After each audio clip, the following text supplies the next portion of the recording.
Hey, it's NPR's Book of the Day. I'm Andrew Limbong. We're going to wrap up Back to School Week with a couple books that are relatively new to school reading lists. In a bit, we'll hear from author Angie Thomas talking about her book, The Hate You Give. But first, an interview with Jason Reynolds talking about his 2017 book, Long Way Down. It's a book about loss, revenge, grief, and gun violence. And in this interview with NPR's David Greene, Reynolds talks about avoiding empty cliches when writing about the perpetrators of gun violence. That's after the break. This message comes from Focus Features. Don't miss Focus Features Anemone, starring three-time Academy Award winner Daniel Day-Lewis in his long-awaited return to the big screen. It's the most anticipated performance of the year. Anemone tells the story of two brothers wrestling with their past and the one secret that has kept them apart for decades. Featuring Daniel Day-Lewis, Sean Bean, and Samantha Morton. Anemone, directed by Ronan Day-Lewis. Rated R, under 17, not admitted without parent. Only in theaters October 3rd. The writer Jason Reynolds has a new novel out this month. It focuses on a moment of decision that occurs in an elevator where a young man is on his way to avenge the killing of his brother. The novel is called Long Way Down, and Jason Reynolds came by our studio. I asked him first if he'd read a passage from the book. I stuck the cannon in the waistband in the back of my jeans, the handle sticking out like a steel tail. I covered it with my too big t-shirt, the name brand hand-me-down from Sean. The plan was to wait for Riggs in front of his building. Me and Sean were always over his house before Riggs joined the gang, and since then, Sean had been up that way a bunch of times to get Mom's special soap. I figured it would be safest if I went in the morning. If I timed it right, none of his crew would be out yet. No one would ever suspect me. I'd hit his buzzer, get him to come down and open the door, then I'd pull my shirt over my mouth and nose and do it.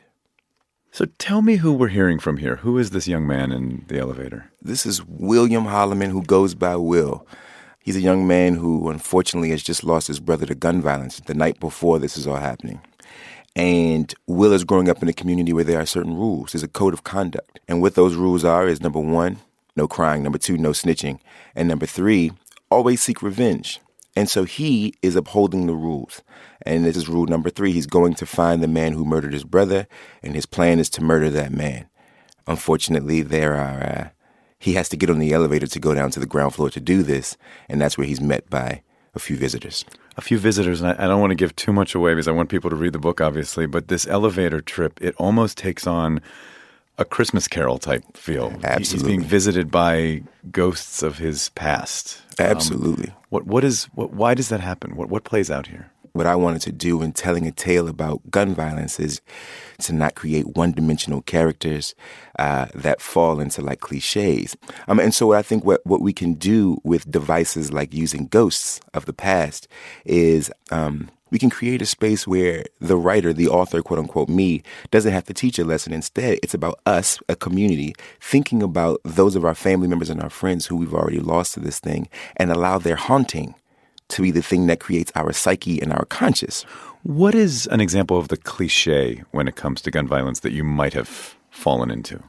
One, that young people who engage in, especially the back and forth, the revenge, that there's a fearlessness, that these young people are sort of without feelings, without emotions, that they're cold as ice, right? The truth is that everyone who's ever been around anyone who has been in these environments knows that the people who pull the triggers are terrified. For young people who decide ultimately to pull the trigger, does the fact that they were afraid and fearful, does it ever justify the pulling of that trigger?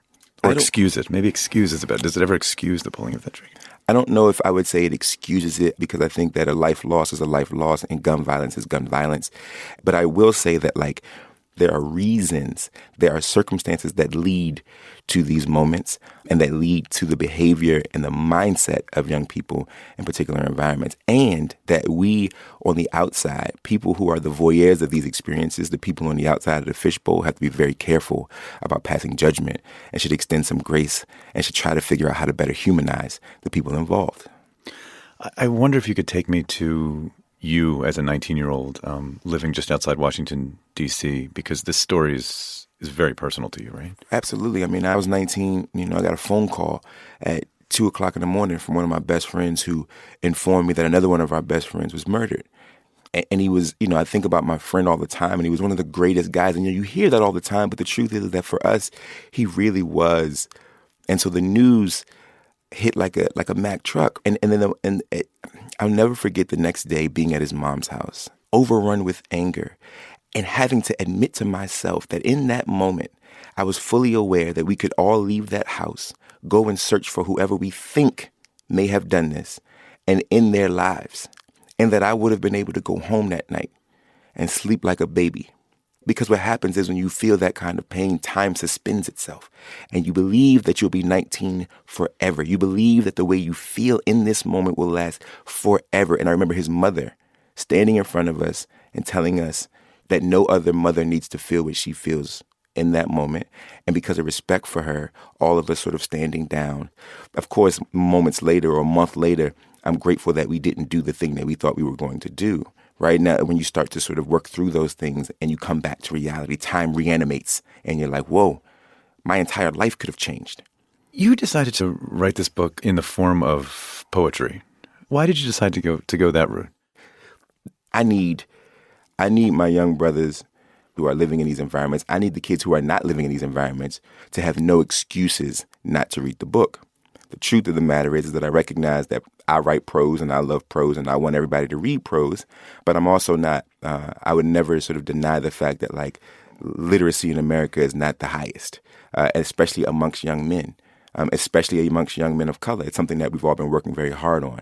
And my job is not to sort of critique or judge that. My job is to do something to help that. And to know you can finish this in 45 minutes means the world to me so that we can get more young people reading it and thinking, right, and having discussion about what this book is actually about. Yeah, you're right. You open the pages and you immediately see, just a few verses on each page, and it does feel like this is not intimidating. This is not an hours-long commitment. Nope.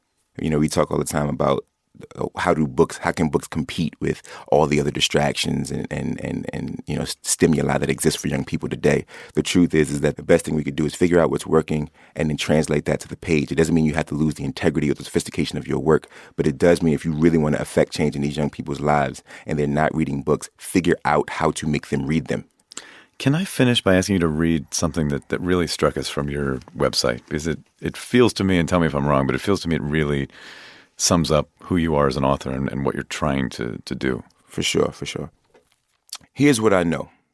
I know there are a lot of young people who hate reading. I know that many of these book haters are boys. I know that many of these book-hating boys don't actually hate books. They hate boredom. If you are reading this and you happen to be one of these boys, first of all, you're reading this, so my master plan is already working. Mwah. And second of all, know that I feel you. I really do. Because even though I'm a writer, I hate reading boring books too. Jason Reynolds, thanks for coming in. Thank you, man. The book is called Long Way Down by the novelist Jason Reynolds.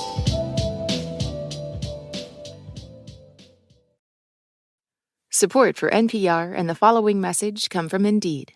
You just realized your business needed to hire someone yesterday. Speed up your hiring right now with Indeed. Claim your $75 sponsored job credit to get your jobs more visibility at Indeed.com/NPR. Terms and conditions apply. Support for NPR and the following message come from Boll & Branch. Turn your bed into a sanctuary this fall with their buttery, breathable bedding. Enjoy 15% off your first set of sheets at BOLLandbranch.com with code NPR. Exclusions apply. Angie Thomas's book, The Hate You Give, is similarly about violence and fear, but she tells NPR's Lulu Garcia-Navarro that for her, the whole point of writing the book was to encourage kids, to help them find the thing that makes their voices heard. Here's Thomas. When I was 12, my parents had 2 talks with me. One was the usual birds and the bees. The other talk was about what to do if a cop stopped me. That's Angie Thomas reading in the voice of her narrator, Star Carter, early on in her debut novel. Mama fussed and told Daddy I was too young for that. He argued that I wasn't too young to get arrested or shot. Star, you do whatever they tell you to do, he said. Keep your hands visible. Don't make any sudden moves. Only speak when they speak to you. Star Carter is 16 when she confronts the exact situation her father warned her about. She's in the car with her friend Khalil when he is shot and killed by a cop. The case becomes national news, putting a dichotomy in Star's life into even greater relief. She lives in Garden Heights, the gang-ravaged neighborhood where her father keeps his store, but she goes to school at Williamson Prep, where she's only one of a handful of black kids. The book is called The Hate You Give. It's a hotly anticipated book. It's gotten rave reviews, and it's Angie Thomas's debut novel. She joins us now from Jackson, Mississippi. Welcome to the program. Thank you so much for having me. I'm honored to be here. It's a pleasure. Can you describe the two stars we meet in the book?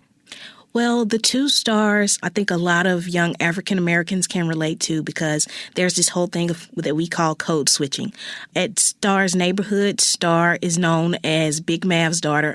Her father was a former gang member, and he's turned his life around, but there's also his past that sometimes is brought up. But there's Williamson Star, who does not speak about where she's from, and it comes from a small place of shame, but it's also a place of trying to fit in because she's in a school where it's mostly white and it's mostly upper class. She has classmates who are driving Benzes, whereas she's dropped off every morning. So she has to try to figure out who she is, where she is, and once this unfortunate event happens in her life, the struggle becomes even harder. You talk about how code switching is something that African Americans have to do a lot. Is it something you have experience with? I absolutely have experience with it. I went to a mostly white, upper-class private college here in Jackson, but I was from a neighborhood that is known for all of the wrong reasons, and for lack of better words, we will call it the hood. So I knew I had to fight against a stereotype of being a ghetto girl, and I had to fight even harder to show that I was intelligent and that I was capable of being there just like my counterparts. You just mentioned that you went to a mostly white college, similar to Star, your main character. Is that the model? Did you use your experiences in informing how she is presented in the book? Absolutely. At the time when I was in college, Oscar Grant had just lost his life in Oakland, California. He was an unarmed young black male who had a record. And at the time when his death was making headlines, more people were talking about what he had done in his past than the fact that he unjustly lost his life. And at my school, I heard a different conversation than I may have heard in my neighborhood about Oscar. At school, he may have deserved it. At school, he was in the wrong. But at home, he was one of our own, and we knew Oscar. We saw Oscar every single day. And the only thing I knew how to do at the time was write. So I actually wrote the short story that would later become The Hate You Give while I was a senior in college. So the central catalyst of the novel is the death of Star's old dear friend, Khalil. Is that modeled on Oscar? A little bit, yes. And honestly, there was inspiration from a lot of these cases that we see with unarmed black people losing their lives. Michael Brown, when he lost his life, there was more focus on what he had done sometimes than what was done to him. And I looked at Khalil because I know Khalils. I see Khalils every single day. I grew up with Khalils who have made decisions that may not be the best. But at the time when Khalil is in his last moments of his life, his past should not have an effect on what happens to him in that moment. So Khalil is a combination of a lot of what we see with young black men, particularly when they lose their lives. She gets a lot of support throughout the book, your character Star. There's a lot of people helping her on her journey. At the end, she kind of leans towards activism. Do you want that to be something that your young readers take away from this? Well, I do, and I also want them to realize and understand that activism has different forms. We're seeing young people find their own voices and find their activism. We're seeing like Marley Diaz, for example, who is doing 1,000 Black Girls Books drive. We're seeing that. That's a form of activism. And I think with Star, she does find her voice through a certain form of activism, but that's because of the situation she was in. But I hope that it helps readers understand, that they can find their voices as well, and that their voices matter. I think that's the big takeaway from the book, is that Star realizes her voice matters. The title of the novel is taken from Tupac Shakur. Was he an influence on you in your writing? And tell us about the title of the book. Absolutely. I often say that I want to write like Tupac rapped. I could listen to his album, and within a few minutes, I could go from thinking deeply to laughing to crying to partying. And that's what I want to do as a writer. I want to make you think at times. I want to make you laugh at times. I want to make you cry at times.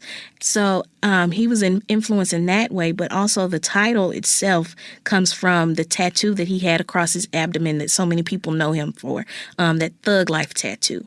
And what people don't realize is that it actually stood for the hate you give little infants F's everybody. And he explained that as meaning that what society feeds into youth has a way of coming back and affecting us all. And in the novel, we see that in the form of riots. And we see that in the form of anger and frustration. Even we see it in Star. And how she feels after seeing this unfortunate tragedy take place. I couldn't get the whole thug life in there, but it would have been a long title. But that really got to the core of what I was trying to say and do in the book. Angie Thomas's new novel is called The Hate You Give. Thanks. It was great to talk to you, really. Thank you. Thank you so much. And that's it for this week on NPR's Book of the Day. Let us know what you think. You can write to us at bookoftheday@npr.org. I'm Andrew Limbong. The podcast is produced by Chloe Weiner and edited by Megan Sullivan. Our founding editor is Petra Mayer. Yolanda St. Greene is our executive producer. Thanks for listening.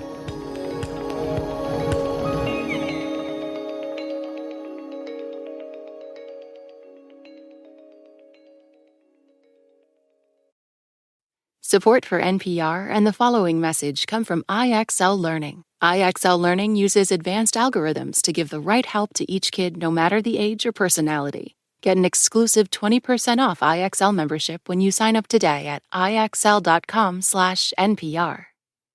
This message comes from First Leaf. Summer days hit better when First Leaf takes care of the wine for you. First Leaf's short quiz figures out what you like, then delivers a summer-ready box. Bright whites, smooth reds, and chillable bubbles. No wine aisle guessing, no errands. Just personalized picks shipped to your door. Get your summer sip lineup at tryfirstleaf.com/summertime with promo summertime. Your first 6 bottles are just $44.95 and are matched exactly to your taste. That's tryfirstleaf.com/summertime with promo summertime. This message comes from Squarespace. Squarespace allows you to inspire people to support your cause by fundraising directly on your website. Go to squarespace.com/NPR for 10% off your first purchase of a website or domain.